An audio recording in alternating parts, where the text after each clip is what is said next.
Are you a change maker, a non-profit leader, youth advocate, tech expert, an executive, or a development expert? Do you seek an opportunity to contribute to a dialogue with multi-sectoral leaders across Africa to drive sustainable development on the continent? Then register to attend the Aspire Coronation Trust Foundation's 8th Breakfast Dialogue on the 10th of October 2024. The conference is themed Collaborative Leadership Bridging Sectors for Sustainability in Africa. Get ready to interface with global leaders across the public, private, and social sectors as we explore the pivotal role collaborative leadership plays in addressing Africa's challenges and drive social impact. Register to participate in the 8th Breakfast Dialogue by visiting www.actrustfoundation.org. See you on the 10th of October.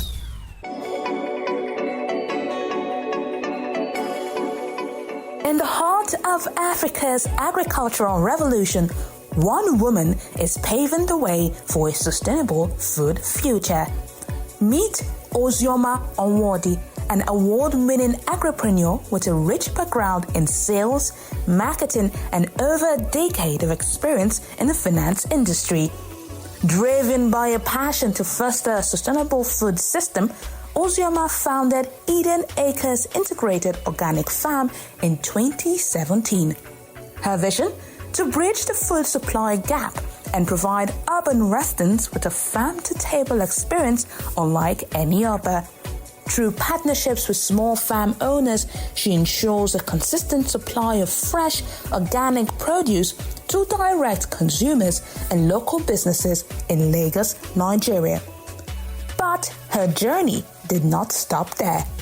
Recognizing the challenges faced by smallholder farmers, Ozioma expanded her mission in 2020, launching Eden Whole Foods, an African superfood company committed to processing and distributing natural Nigerian food products both locally and internationally. From flours to oils, grains to natural seasonings, Eden Whole Foods brings the richness of African food to tables around the world. With a deep commitment to quality and sustainability, Ozioma is changing the narrative around food production in Africa. And in March of 2024, Ozioma was selected as a trailblazer for the leading African Woman in Food Fellowship Program by African Food Changemakers, solidifying her impact in the industry and her dedication to building a more resilient food ecosystem. This is more than a business, it's a movement that connects people to the earth, to their food, and to a future where sustainability is at the core of every meal.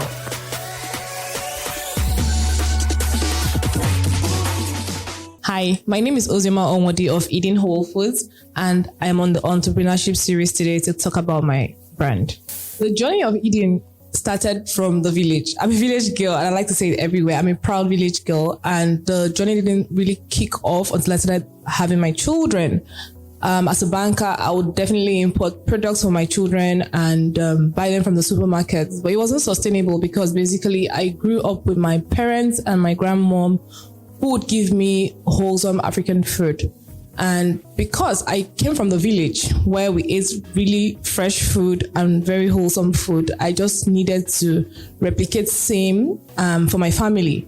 And then when I started my journey, it was important to also have other families key into it. And that's why you see these beautiful, lovely products. And I want the children who are going to enjoy this product to see them on the supermarket shelves and reach out for them.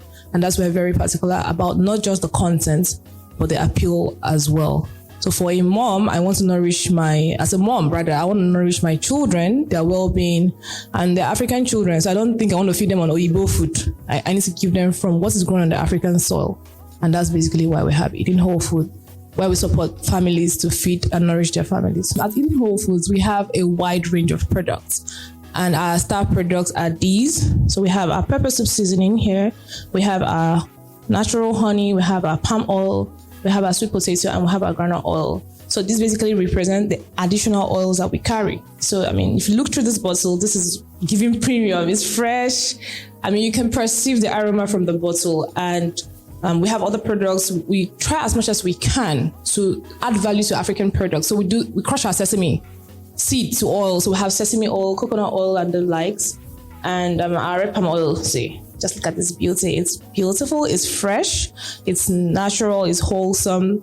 And I mean, it's ready to use for families. I mean, we're Nigerians and we usually will cook with palm oil. So if you're looking for premium palm oil that's unadulterated, this is it here.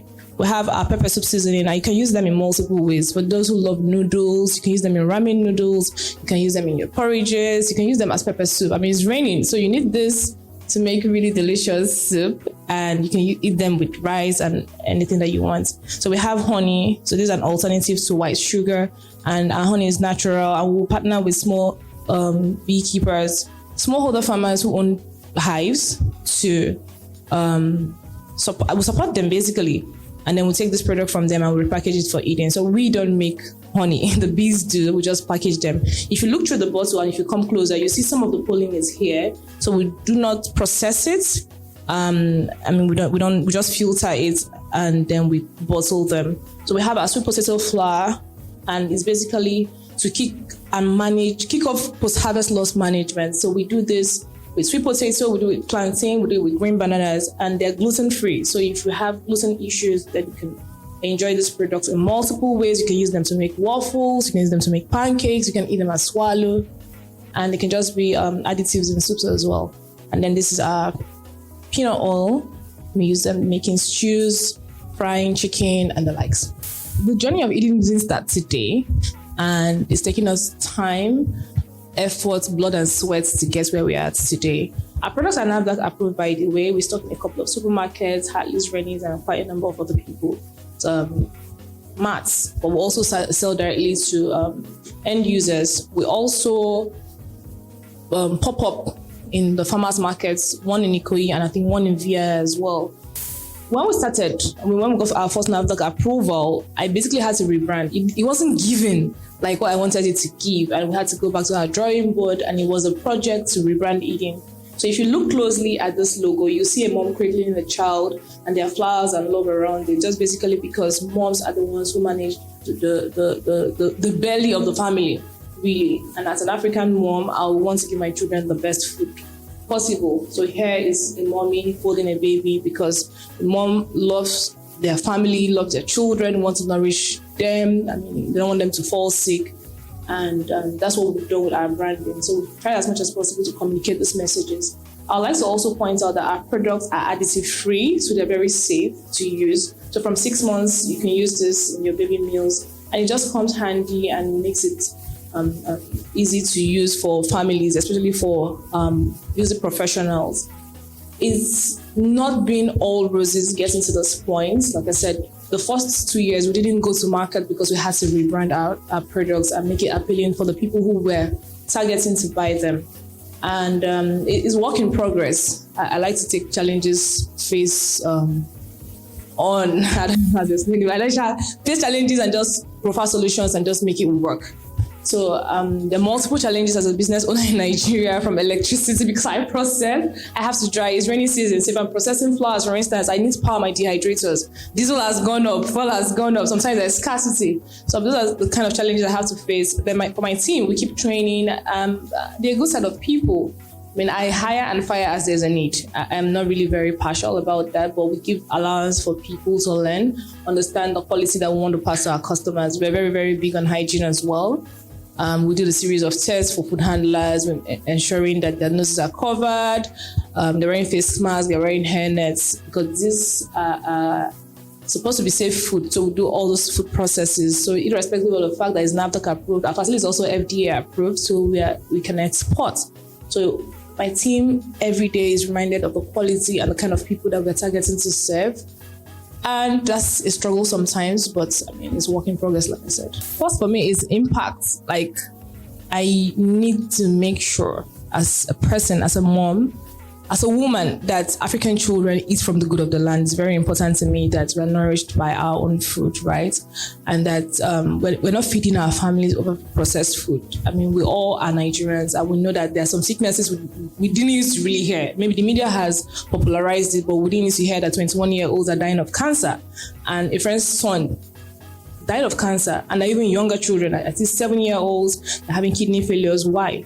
I cannot categorically on this platform say, oh, it's because of imported products, but I know that there are overly processed products that are approved in the market that are not even probably sold in Europe or in the US, but they get into Nigeria somehow.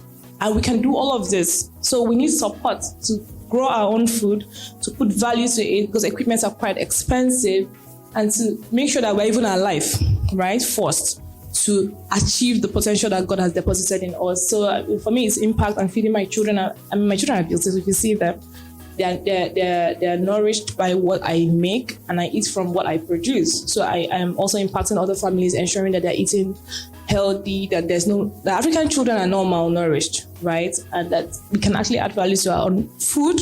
We can sell it in Nigeria, in Africa, and across the world. Hi, Ozioma. Hi, Mr. Banji. It's a pleasure having you today. Please tell me about Eden. So Eden Whole Food is Africa's superfood company, and we process and package nutritious African food for families to nourish their body, soul, and spirit. For how long? Grown on the African soil. And for how long have you been doing this? For 5 years now. And how has it been year on year? Interesting. I mean, we've grown, increasing our customer base daily. We're at our growth phase now, looking to go into stores and to do really large capacity. We need big money. Oh, interesting. So when you talk about growth stage, you mentioned that you've been increasing your customer base. Yes. How have you been increasing revenue as well, year on year? Yeah. So basically when we started, it was first family. I mean, I started this business to feed my family, and then it went on to friends, and then the open market. Not open big markets, like close open markets. So we started with social media as well, Facebook, Instagram. My WhatsApp status is like a marketplace, because I mean, I put up products, benefits, and people repost them. So I mean, we've been getting also referrals from people who have bought our products, enjoyed them, and then they share in their communities as well. So from the beginning, from the start, I mean, we didn't have these products looking this beautiful. It was just palm oil for palm oil. Like, right. All I will promise you is that it's not adulterated. It doesn't have any dye, and it's all natural. And we did the first branding. It didn't work, so we had to take on another project. Quite expensive, because we had to get the right partners who understood the vision that we wanted to put out there, and the customer that we're looking to. So I want this product to compete on large platforms with imported products. So if I was going to appeal to that kind of market, I needed to also stand. So that's what we've done with our products now. We are not where we want to be. So my Super Little, for instance, is in this transparent pouches, well labeled. However, I would prefer that they are printed on the pouches. If I was going to do that, for instance, I mean, I have to do a minimum of about 10,000 from China. And then I need probably more sophisticated machines, so that most of our products are manually done. So I want to put more equipment in place to standardize the process. But irrespective of that, I mean, we're using what we have to do what we are doing at the moment. Had some traction when some supermarkets already in Lagos. We're also doing market sensitization. Last year, I basically traveled around Nigeria. I went to Abuja, I went to Ibadan, I went to Kano, leveraging on a platform called the Niger Branching platform, and to just test the market, test our products, get live feedbacks, and know where we should concentrate on. So Lagos is still our biggest market. Abuja was good. Kano was fantastic. So as it stands, you sound to me like someone who's done excellently with traction in terms of getting your products to the market. So my question then is, for you to be able to get to the next phase of growth, you also want to be able to monitor your cash flow year on year. Yes. Based on your experience, month to month, year on year, how would you say you have been doing with your cash flow? That's my first question. And my second question would be that I can see that you have a number of products, right? Can I just dare ask which of them is your cash cow? And do you have an idea as to what you need to be able to grow your cash flow? Okay, so I'll take the first question. Our cash flow is growing. I mean, the growth has gone from, say, 5% when we first started to about 40% growth increase. Excellent. And no, you shouldn't be afraid to ask. I mean, these were bestsellers, and when we put them out, or when I wanted to enlist them with NAFDAC, I had to research what was best selling. At the time, I wanted them to sell on Amazon, and I had to do like the back end work to see which were the best selling products acceptable outside Nigeria. Right. Even if I wanted to sell in Nigeria. So these are all really good selling, but palm oil, honey, and peanut oil in that order are like our best sellers. And it hardly stays. Before you even say, Jack, peanut oil has sold out, honey has sold out. We have quite a number of corporates that we supply to as well, apart from the supermarket. So we have hotels and end users who buy them in bulk. We have pastry shops who make healthy bites, and they buy them, our honey especially, to make the product. Palm oil, because people are really scared about the news on the streets that say, oh, palm oil has coloring. I mean, if you look at this bottle, you can see that it's fresh. You can perceive the aroma from here. That when we have the ojere, that Yorubas call the light part of the oil, will have the thick part. If you use it to make your soup, it's giving everything it's supposed to give. So, I mean, these are best sellers because Nigerians love their palm oil. Right. We love our peanut oil as well, but honey is handy. When we started, it wasn't a big, so we have streamlined also with the response we got from the market. When we started, it wasn't a bestseller because also there are a lot of adulterated products for honey, especially people say, oh, they're mixing it with sugar or something. It wasn't a big pack because for me, if I'm going to export to the US, for instance, and sell on Amazon, I wanted to sell in big container and make the money quick come back. But then I didn't really have that market intelligence that people would probably just not take something that they were not really used to or that they were not comfortable with. So we had to do it in the small, cute bottles. And it's easy to reach. It's cheaper, of course. When you use it, you ask for more. They can tell you, oh, there's a 680 gram size, bigger than twice this size. Okay. 1.36 kg, size 680, and then there's one bigger than it as well. So that's market reception, market intelligence that we... How does that translate to money? For us, yes, our money goes back into the business because manufacturing and production is capital intensive. So for every sale we make, there's probably one machine that wants to complete the money to buy, right? Because now also this is like a cash cow, and I work with African products. I don't produce honey, the bees do. It means also that I'm working with farmers who have beehives and they need suits, they need the calves, they need smokers.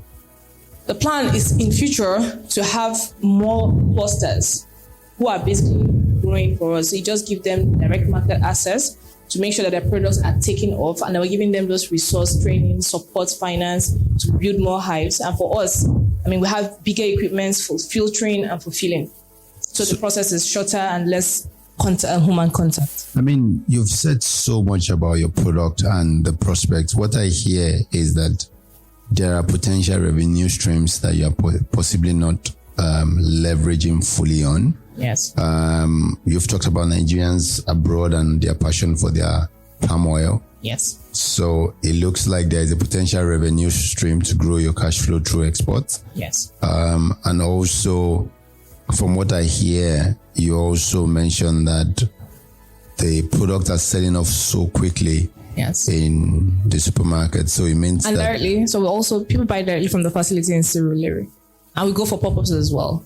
So in terms of your revenue, I'm trying to think of what would make you double your cash flow in 12 months? Funding.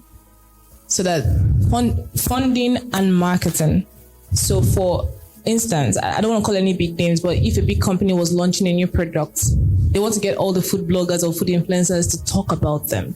Right. So if these are healthy products, we are doing our own part of our marketing within our budget. So if I had money today, the first thing I want to do is, of course, process bigger stock more people so that people can get it in their communities or in their locations. I wouldn't have to ship from Surulere to Sangotedo.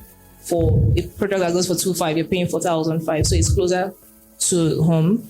And then also marketing, so more people are aware of the quality of our product, the benefits of our product. Well, you also appreciate that with funding and marketing, right?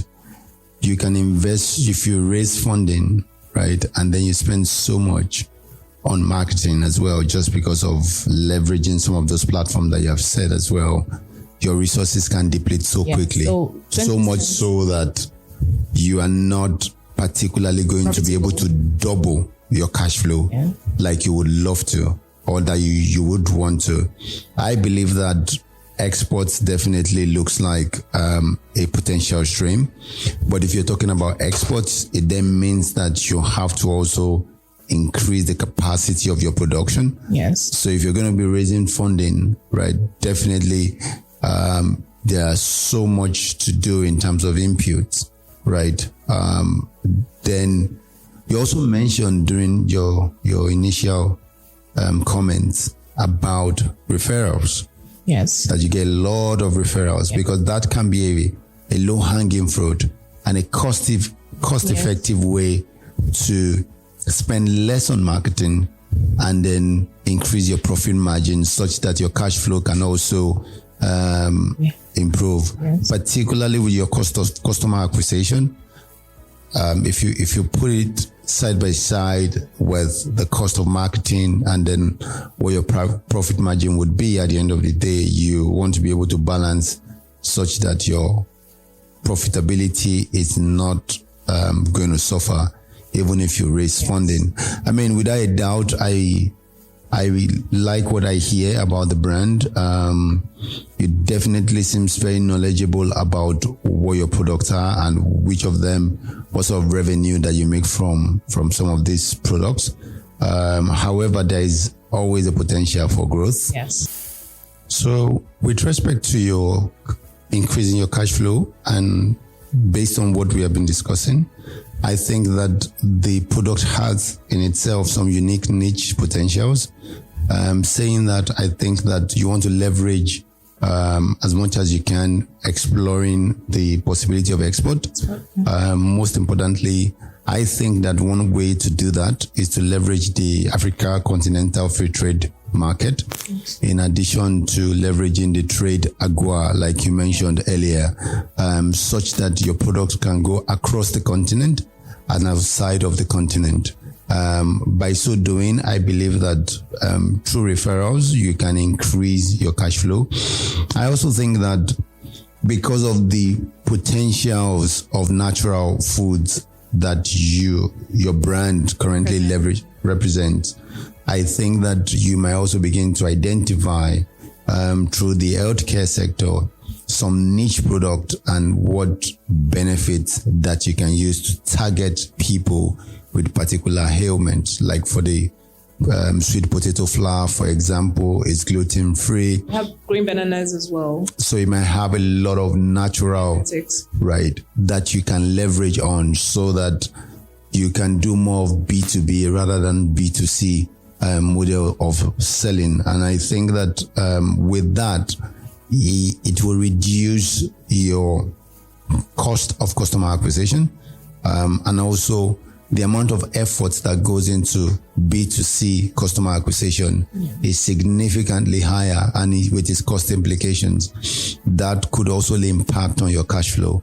So I think that putting some of those things together, and particularly with your products, right, you might want to get some specific help with consultants or funding opportunities targeted at agri-products, particularly with export potentials. That would also significantly improve your cash flow. And I believe and I hope that in another 6 to 12 months, we will see Eden in more stores. We will see Eden in more countries. Well done, and I wish you the very best.